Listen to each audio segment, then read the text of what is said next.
Now, we know how far generative AI has come, but we still have to take humans along.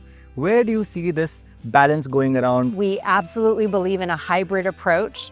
At WongDoody, we say we're the creative director and AI is the collaborator. AI cannot be the creative director. Where do you see the trend going towards now, considering that the Adobe Max 2025 has set the way for the future? What do you see is the trend? What will be picked up? With immersive AI, you can create 3D worlds and you can be one-to-one and really put a customer in the center of those, which is so exciting. So if I go shopping online, I don't want to just see an outfit on a model.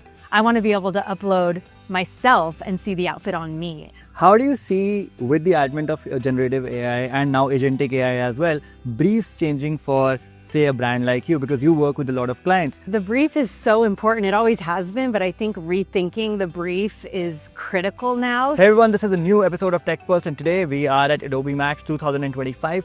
We are standing with a very, very special guest, Skyler Mattson, and we will be talking about creative AI, generative AI, and what the future holds. Are you ready for it? I'm ready for it, I think. No trick questions. And I sure hope we'll try. Now, first and foremost, now we know how far generative AI has come, but we still have to take humans along. Where do you see this balance going around when it comes down to human and generative AI, and how do you see them doing the dance together? Because at the end of the day, it takes two to tango. It takes two to tango. I'm glad you said humans and AI, because a lot of times people say AI is taking over. Yeah. But we absolutely believe in a hybrid approach. At WongDoody, we say we're the creative director and AI is the collaborator. AI cannot be the creative director. We always have to start with the right inputs, what's best for the brand, really the soul of the brand. And AI in partnership with humans helps create more variations, helps create that scale, but there always has to be that human with the input and a human along the way for checks and balances. Absolutely. Now, we saw some very massive announcements today, like Project Moonlight and everything that Firefly has got in terms of upgrades. Where do you see the trend going towards now, considering that the Adobe Max 2025 has set the way for the future? What do you see is the trend? What will be picked up? It's so exciting to be a brand. And I also think there's a lot of demand on brands to show up the way that customers expect them to. And so, I mean, really every brand needs to be creating immersive AI experiences. WongDoody was an advertising agency in the beginning of time before our partnership with Infosys. And so we would create a lot of 2D experiences and it would be one to many. And now with immersive AI, you can create 3D worlds and you can be one-to-one and really put a customer in the center of those, which is so exciting. So if I go shopping online, I don't want to just see an outfit on a model. I want to be able to upload myself and see the outfit on me. And I think with the technology to allow brands to do that and to put their customers in the center of their world, it's really exciting. It's more storytelling than just sort of this static expectation to react to a brand. Absolutely.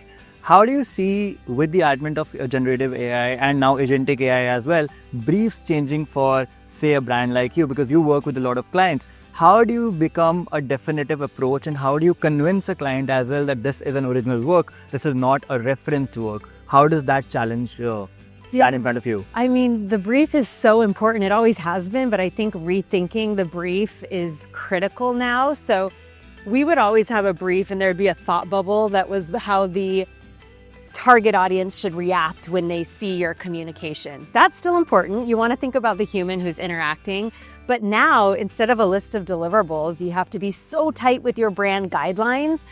I feel like brand guidelines used to be like set it and forget it. You would never revisit them, but now they have to be so current. And then also brand prompts, like tone and mood and style have to be right there in there with the brief. I mean, otherwise what you put in is, really adds to what you get out. And I think thinking about that up front is more critical. Before you could kind of just change it as you went to match the brief.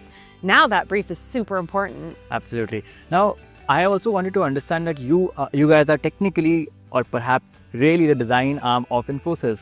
How does that work? Now, that is a hardcore technology company and you guys are creatives.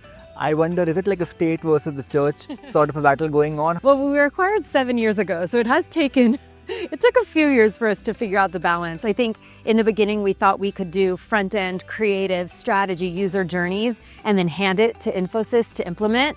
And that is not the case. We have to be together throughout the whole process. So we have developers sitting with our creatives and sitting with our strategists as we craft the user journey.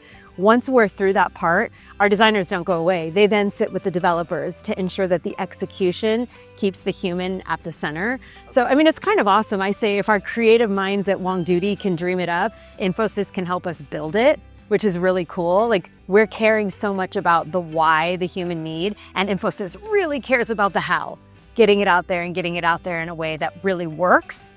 And so it's a pretty awesome partnership now that we figured it out. Yeah, it took your time, but definitely. It takes a minute. 7 years into marriage, that's how generally couples figure it out.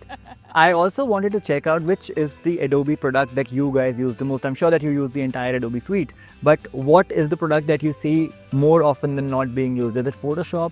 Adobe Firefly is the most exciting to us right now because it's allowing us to see, to really dream bigger and showing us really the art of the possible so much quicker. It's hard to get your client to think of like all of these possibilities unless you show them. And Firefly really helps us show them those possibilities very quickly. So we're having a ton of fun with it. I'm sure. That brings me to my final question. Now, as you know that we are also hosting a very massive award show back in India for AI products. How do you see rewards and awards encouraging building up businesses and the products that are completely centered around AI? Nobody loves awards more than the creative industry. We sort of measure how well we're doing based on the amount of awards. So I think it's an exciting incentive, and I think it would get companies really start to think about the products that they have and the products that they're using. So we love competition, and so we welcome it. Absolutely. Thank you so much, Skyler. It was a pleasure talking to you, and thank you for your time. Thank you. Thank you.